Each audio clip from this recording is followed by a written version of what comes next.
प्रथम तहलका न्यूज। पानीपत के जिला नागरिक अस्पताल पर फर्जीवाड़े का संगीन आरोप लगा है। आरोप है कि सरकारी अस्पताल में सस्ती दवा बेचने के नाम पर मरीजों से लूट की जा रही है।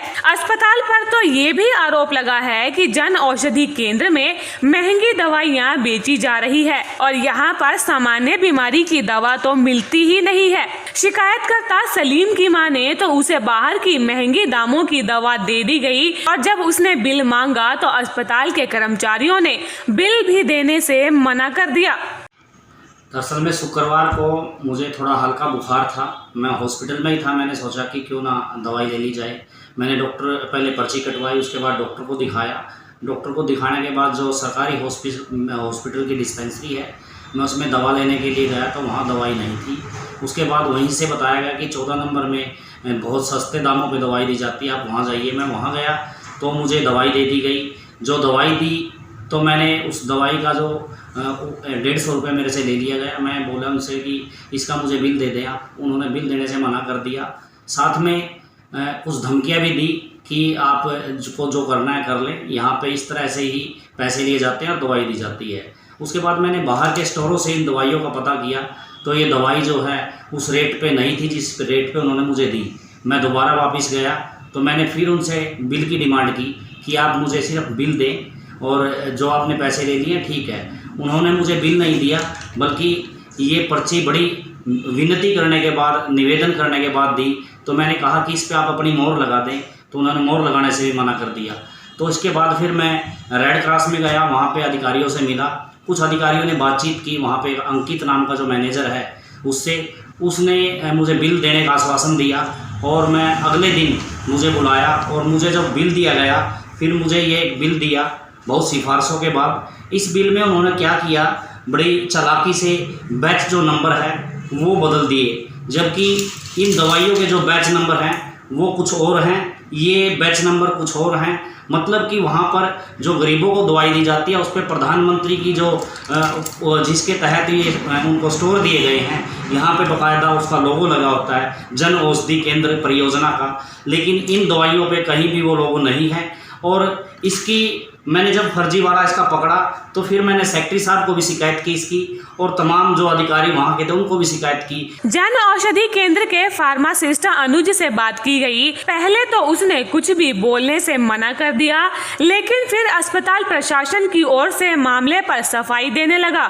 सर हमारे पास 700 प्रकार की दवाइयाँ होती हैं। अच्छा। जन औषधि केंद्र की। अच्छा जी। अब उसमें से कुछ दवाइयाँ जो हमारे पास नहीं होती, पहले हम गवर्नमेंट फार्मेसी है 19 नंबर में वहाँ पे बेचते हैं। फिर जो पेशेंट वहाँ से कुछ दवाइयाँ जो 19 नंबर से नहीं मिलती वो यहाँ से सस्ते दामों पे बाज़ार सस्ते दामों से लेते हैं। फिर जो दवाई हमारे पास भी नहीं होती वो फिर सर वो मार्केट से ले लेते हैं।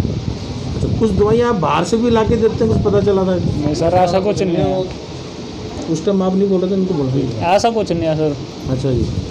तो हमारे पास जो भी दवाई है वो जन औषधि की दवाई है। 3 दिन पहले आपने किसी को मेडिसिन दी थी, उनको बिल भी दूसरे बैच नंबर का दिया, क्या मामला था ये आप बताइए। वो तो सर मुझे पक्का नहीं पता ना, वो हमारे नहीं पता, वो सेक्रेटरी सर है रेड क्रॉस में, वो बताए। दवाइयाँ तो आप दे रहे हो ना, सेक्रेटरी साहब दे रहे हैं? सर दवाई तो मैं दे रहा हूँ, लेकिन जो दवाई दी है उसी का बिल मैंने दिया है। लेकिन वो कह रहे हैं कि बाहर कुछ और रेट, आप कुछ और रेट ले रहे हैं। नहीं सर, रेट तो हमारा ही क्या होता है, गवर्नमेंट का है जन औषधि केंद्र का, हम उसी रेट पे देते हैं।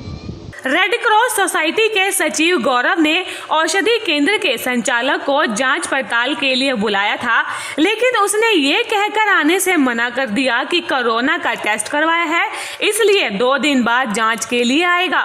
हमें सलीम नाम के एक व्यक्ति से हमें शिकायत प्राप्त हुई है, जिसके संदर्भ में हम इंक्वायरी स्टार्ट करेंगे। श्री अंकित गोयल जो उसके संचालक हैं, उनका अभी कोरोना टेस्ट हुआ है, जिसकी रिपोर्ट अभी तक आई नहीं है। तो जैसे ही वो रिपोर्ट आ जाती है तो उनको बुला करके लगभग और कार्यवाही जो भी होगी वो इंक्वायरी करी जाएगी और कार्रवाई में जो भी निकल करके आता है उसके अनुसार एक्शन ले लिया जाएगा। सर बैच दवाई कुछ और दे रहे हैं, बैच नंबर कुछ और सर धांधली का है ना? ये इंक्वायरी के बाद ही पता चल पाएगा कि क्या हुआ है एक्चुअली, और जो भी इसमें रिज़ल्ट निकल करके आएंगे उसके अनुसार हम उपायुक्त महोदय के समक्ष पेश कर देंगे। जो एक्शन होगा वो लिया। प्रदेश और केंद्र की सरकारें दोनों ही जीरो टॉलरेंस नीति की बात करती हैं, तो वहीं कुछ लोग ऐसे भी हैं जो सरकार के इस अभियान पर पलीता लगाने का काम करते हैं। अब मामले की असल सच्चाई तो जांच पड़ताल के बाद ही सामने आ पाएगी। प्रथम तहलका के लिए पानीपत से प्रदीप रेड्डू की report. World famous Baba Ajmal Khan, हर समस्या का तुरंत समाधान, जैसे नौकरी, कारोबार, वशीकरण, प्रेम विवाह, तलाक, दुश्मन से छुटकारा, घर में बीमारी का रहना, ऐसी ही समस्याओं के समाधान के लिए तुरंत फोन करें। 7 घंटों में 100% लाभ गारंटी कार्ड के साथ। World famous Baba Ajmal Khan. Mobile number 9878678629।